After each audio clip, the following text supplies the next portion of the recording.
Welcome to Crossroad Connection. We're speaking out for those left unheard. It's good to see you again, and thanks for joining us. My name is David Schuringa.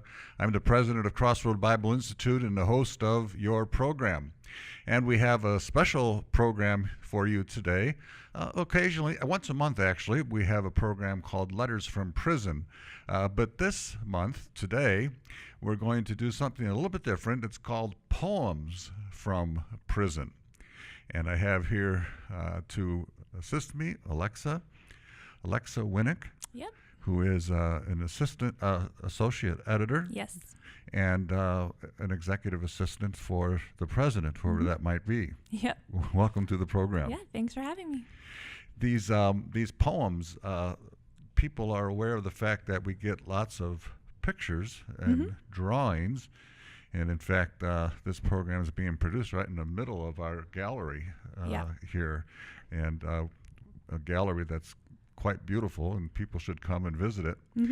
But we've had for the last 15 years this publication called Crossroad Journal of the Arts, and it contains every quarter pictures and drawings, artwork, but also poems. Yes, lots of poems. And sometimes maybe the poems can get overlooked, but they're as beautiful as the pictures, aren't they? Oh, for sure. Yeah.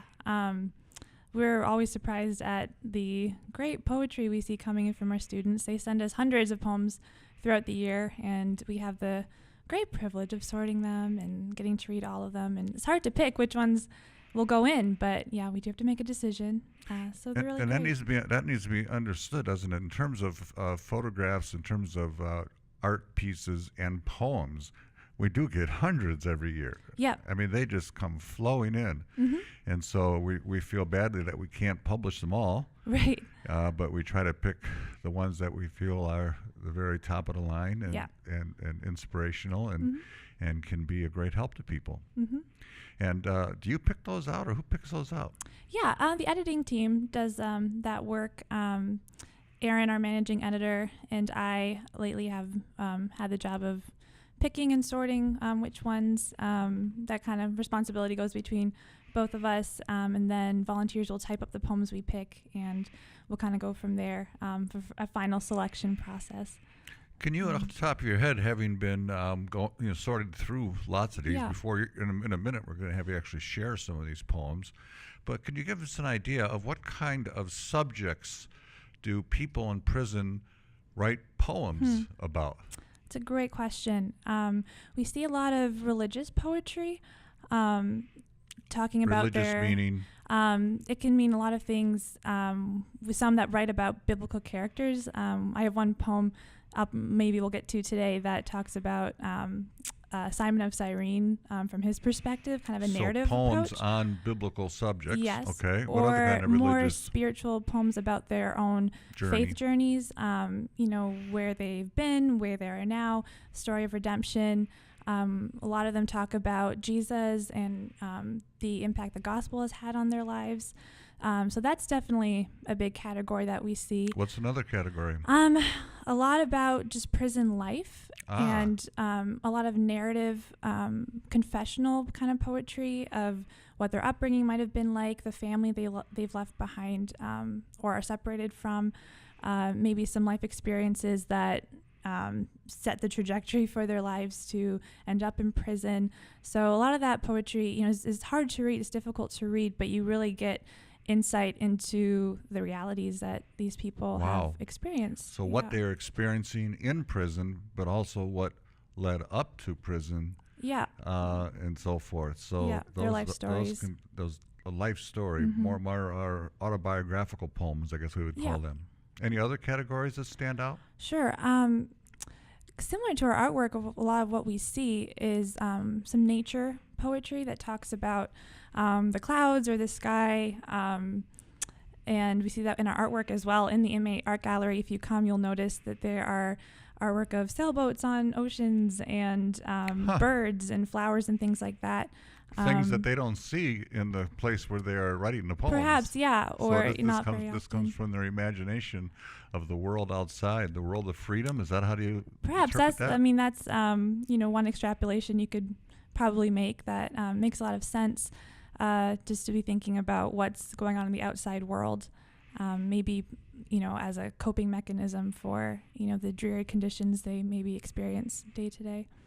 So we have spiritual categories, Mm-hmm. for lack of a better word. We have autobiographical categories, and we have nature categories. Mm-hmm. Anything else stand out?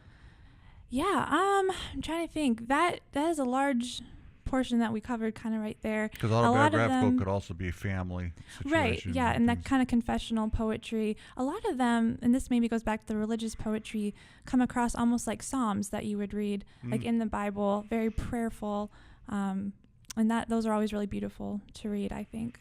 Now, let me ask you a question that, probably maybe for our viewers is an obvious thing, but Mm-hmm. to me it's not. I have an appreciation. Why do we like poems, and why do people put things into a poem rather than just describing it in a narrative? That's a great question. Because you majored in English or something Yeah. in college, right? So Yes. you must have had classes in poetry. Mm-hmm. Why? What's so significant about poetry? That's a great question. I think one of the great things about poetry is that in some ways is accessible to everybody. We all use words to express ourselves. Maybe some of us better than others, but all of us can use words to explain our stories, and everybody has a story. And that's one of the great things that poetry and narrative stories, a lot of what we do here is reading those stories.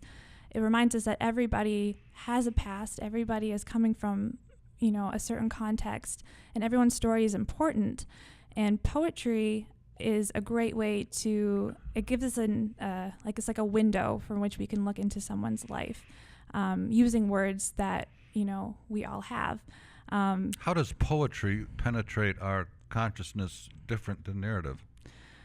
I think there's a beauty in it, and I think beauty is really important. I think truth is really connected to beauty, and when we have words that are coming from someone's heart that are emotional and raw, there's definitely a beautiful thing to that. Even without poetry, even if you're having a conversation with someone, if you are having a conversation, that person opens up in a vulnerable way, that connects you to that person in a way that, is transcends like a normal conversation. It's just like a beautiful human moment you have with that person. And poetry is that kind of rare, isolated moment where you get to see this raw look into someone's heart of what they're thinking beyond just kind of the trivial, shallow, what you might see when you look at someone just at face value. So am I hearing you correctly? It sounds like poetry, maybe like songs and music, it takes the words and drives those words in a more emotional level. Mm-hmm. It hits at deeper levels into our hearts than just into our heads with objective truths or so. Right. Yeah, I think there's something within all humans that responds to the beautiful. I think we're created for worship. We're created in the image of God. And obviously you look around at creation in this world and you see that beauty is an important part of being made in the image of God. And poems are a great way to experience that through words. So concluding this little primer Yeah. in poetry, in the same way, when people come to our art gallery here, Yes. and our viewers are, they got to come and see it. Mm-hmm. Bring groups and stuff. Yeah. It's just it's a wonderful thing, but they leave the gallery looking at people in prison through different eyes. Yes. Because they see them not so much as criminals, but as people with gifts and art and abilities. Right. And similarly, when you read the poems of a person in prison, you're seeing a different side to them, aren't you? Oh, definitely. You're seeing at a deeper sense as someone, not someone just simply who made this huge mistake, Mm-hmm. and identified by their crime, but identified as person in the image of God. Yes. And God's image bearers are creators, Mm-hmm. and so they create this opportunity for us to see inside them. Exactly. Yeah, and that's what we hope to accomplish with the Crossroad Journal of the Arts and the Inmate Art Gallery. That's exactly what you just said. Right. Okay. Well, I hope that I've whetted the appetite of our viewers, because we're going to now, right after this break, we're going to read some of the best of the inmate poems. We'll be right back. At Crossroad Bible Institute, we are committed to helping people in prison develop relationships with Jesus Christ. By correcting Bible study lessons and writing letters of encouragement, CBI instructors participate in this ministry in a safe and secure way. For more information or to sign up to become a CBI instructor, please visit us at cbi.fm on the web. Welcome back to Crossroad Connection. We have a special program for you today called Poems from Prison. And in the last segment, we just sort of had a little educational primer on poems and, poetry and what we're going to be doing and why we do it. Yeah. So you've picked out some poems for us to listen to. What's the first one you have, Alexa? All right.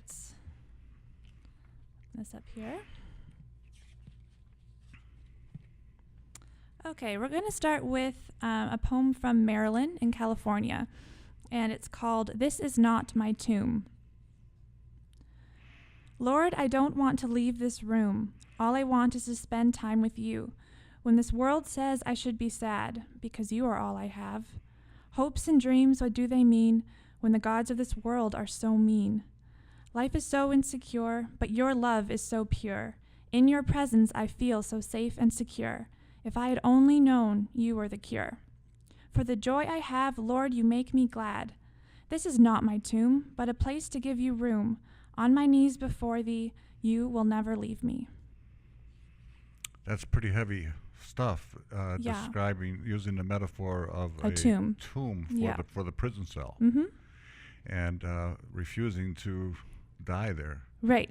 Yeah, you see a kind of defiance of, like, have some hope still remaining. And that was one thing that kind of jumped out at me in this poem, is the hope that's still in there, even though she's very much admitting, like, this is not the best of circumstances, and, for all other purposes, it seems like a tomb to me.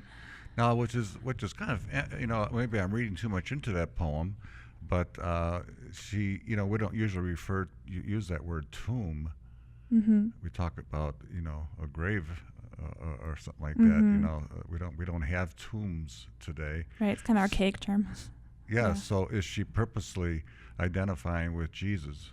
I mean, it's hard to know what she intended, but certainly the word tomb brings to our Christian collective mind, the idea of resurrection and hope in some ways. So that she can identify being buried with Christ, perhaps, mm-hmm. and being raised with Christ. Sure. Yeah. As the Apostle Paul talks about. Mm-hmm. And you see, she's admitting that there's trouble in the world. She's not glossing over the fact, the hopes and dreams, that do they mean, in this world that's been so cruel. But she's still holding on, and that's a very, very vulnerable thing to say. Right. Let's have another one, Alexa. That was beautiful. Okay. This is Lost in the Clouds by Lewis in New York. He says, "As I step into the light, I leave dark paths behind me, realizing that only God can find me. The wind blows, the breeze is refreshing, clean air circulates through my lungs, but my mind is still within. Bright sunlight beats on my face as I bask in it, but nothing seems to break this spell. God never lets me down, for all that is his shall break me free from these chains where I dwell. Free in spirit, lost in thoughts, this darkness follows where I stare. Heavenly Father, please continue shining your light and keep me in your warmth. Please, Father, keep me there." That's a pretty profound, personal kind of statement, isn't Mm-hmm. it? Of reaching out to the Father for the Father's love. Yeah, definitely turns more prayerful towards the end of the poem. So poems can be a prayer. Yeah, and I think a lot of our students, many times even instructors will send us poems from students where they started off as a prayer, and it was so beautiful that they thought they would send it to us like as a poem. But definitely prayers, we see a lot of those coming in. that kind of form. in these poems, then really they really make themselves vulnerable, don't they? Yeah. And that, again, like as I said, that's one of the beautiful things, and it's a privilege, and I feel very humbled, whenever I read these poems. That's a precious thing that, you get to do, is read them. I don't take that lightly. Right. So. Well, this is our most popular publication by far. Yeah. When we send these out, people love them. This is Crossroad Journal of the Arts, and you'll be able to see a picture of this on the screen.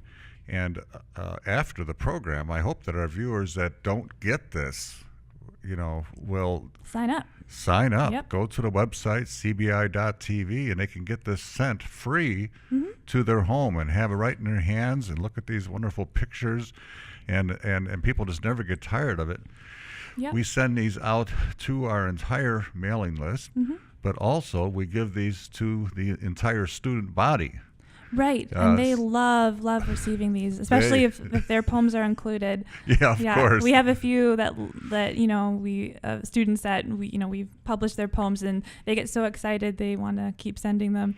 So yes. Yeah, we try to vary it up and have different voices represented, but right. They love to see their words in print. Yeah, this inside the bars and outside the bars, this is by far our most popular publication. Yeah. Nobody gets tired of this, because every time it's like brand new. And like you say, the students just love to be published, of course. And this is something it's 15. This summer is 15 years since I became the president of Crossroad Bible Institute, and from the first day that I came here, I just couldn't believe all the poems and the pictures and the artwork that were coming in. And at that time, Crossroad only had a couple thousand students, but they were coming in. Sure. And so that's where I got the dream for this publication. Yeah. And God has really blessed it. Now it's in full color. It's a whole booklet. It's a whole manual, a whole journal. And one thing I might add too is I've had some letters or questionnaires from some students where they mention they will read the Crossroad Journal of the Arts almost as a devotional kind of activity to do. They find the poems very encouraging, I think, to see that they're not the only ones going through what they're going through. So that it becomes part of their spiritual devotions and their life. Yeah, right. And I know that many have signed up for becoming Crossroads students because someone shared with them the Journal of the Arts. Okay. And we sort of have a little caveat here that we only publish the poems and artwork of CBI students. So, right. So maybe they'll sign up. Sign up for the sign up for the program. Maybe you'll get your thing, and then they know. Okay. Well, let's have another poem before we. Yeah. Okay.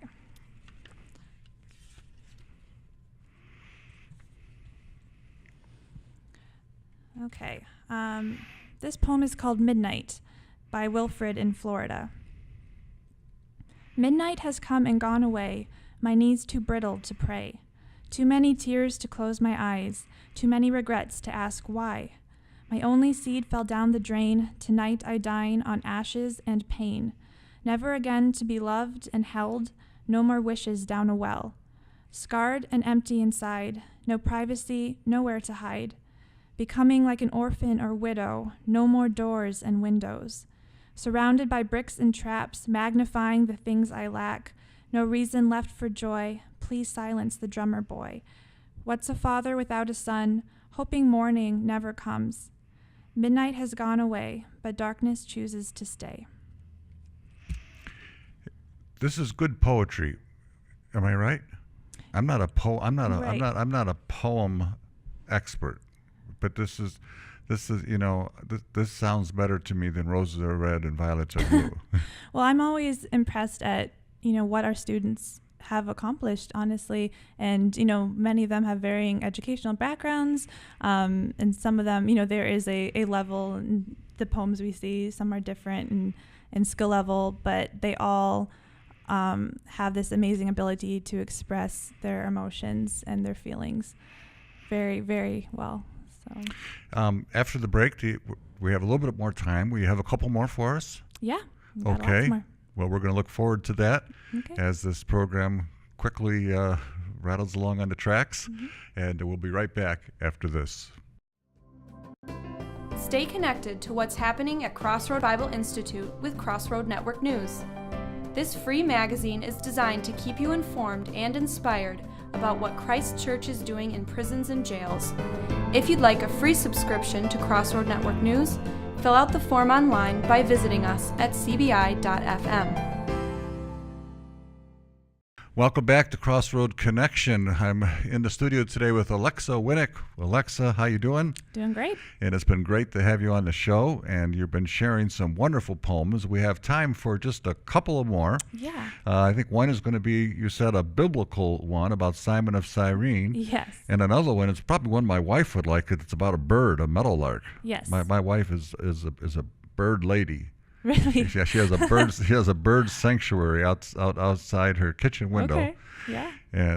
And she whistles a lot when she works around the house. So I think The she's birds kinda, are rubbing off on her. she's a kind of little bit. half bird, you know. Okay. But, I wonder how she'll respond to that when she hears the program. Well, Just kidding. I love listening to her whistle. Sure. But before we do these last two, I just want to invite you that are watching.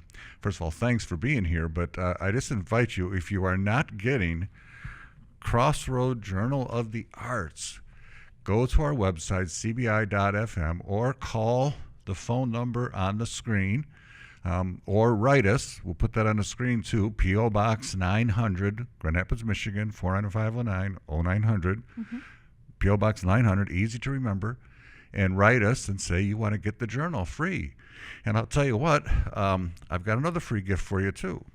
What do you think about this, Alexa? Wow. I have free a book gifts. that I wrote called 7 Secrets for Success in the Workplace. What bosses wish their employees knew. And this is a book about a Christian work ethic. And it's possible that somebody in your life, viewer, you yourself, or maybe somebody you know, or a son or a daughter or a grandson or an employee who doesn't know how to work in a way that will bring success and help them climb the ladder of success. This says 7 secrets for success, and I guarantee you that if you follow these secrets, you will succeed. You will go up because employers are looking for these kind of workers. Alexa, she's somebody who follows these 7 secrets.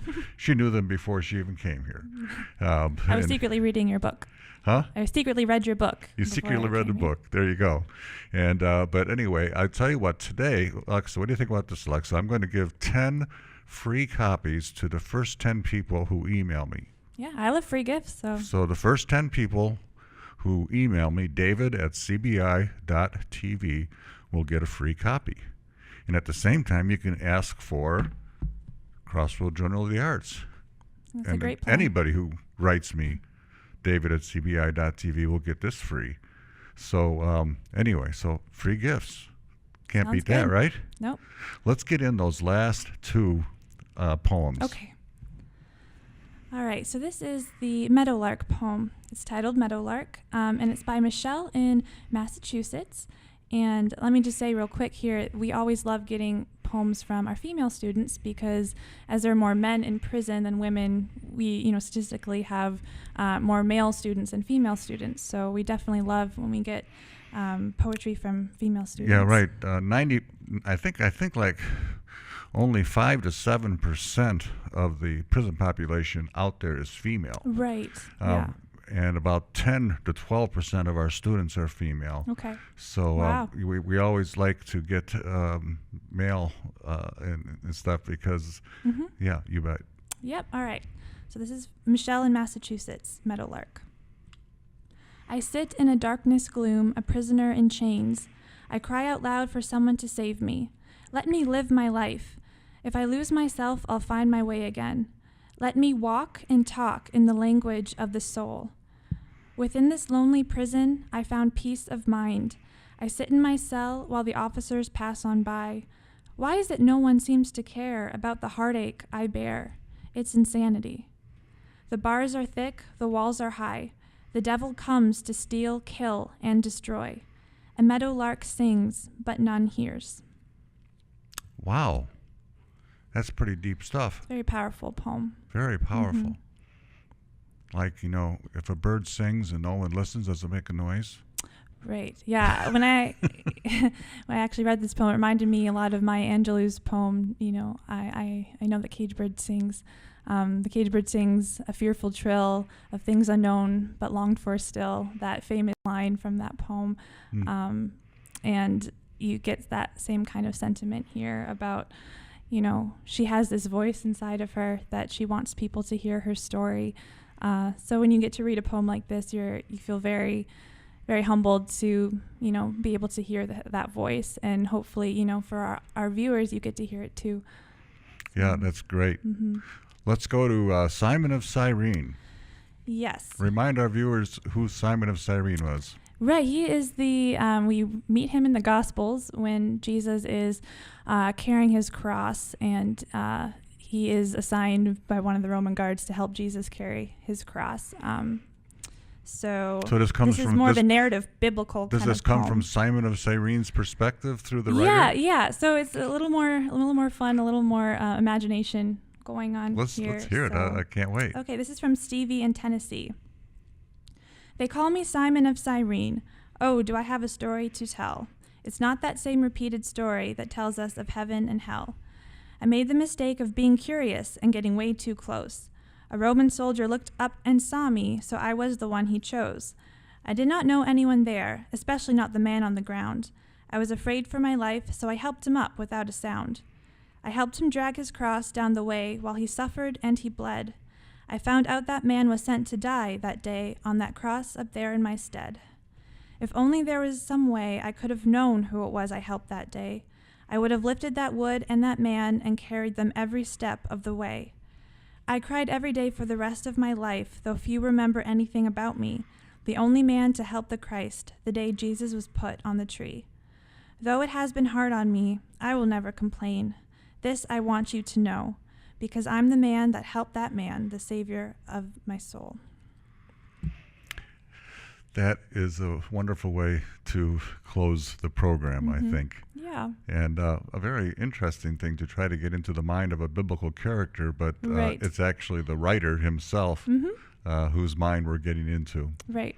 Alexa, thank you so much. This has been such a treat to do this show with you. Yeah, thanks for having me. You picked out some fantastic poems, and we just want to remind our viewers, you can get these poems sent right to your house, and I'm not asking for money. I want to give you free poems and free pictures, and also, if you're watching, if you're not an instructor, think about it. You can become an instructor. You can correct the Bible study lessons of these poetry writers and of people who are painting pictures in prison, and you can help prepare them for life on the outside, and we'll train you.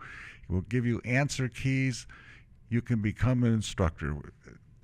That's what we want. We want to encourage them because it's such a blessing, right? I mean, That's what we hear from our instructors. Yes. That's what we hear, you know. And in fact, I'll give you a little hint. I was preaching someplace not too long ago, and this lady came up to me and she said, kind of quietly, she says, "Dr. Schering, you want to know something?" And I go, "What?" She said, "Being a CBI instructor is addicting."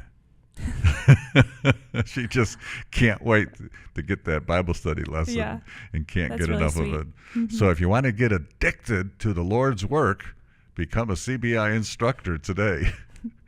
Thanks, Alexa, and thank you for being with us today. My name is David Scheringa, and I hope that we'll see you again right here next week.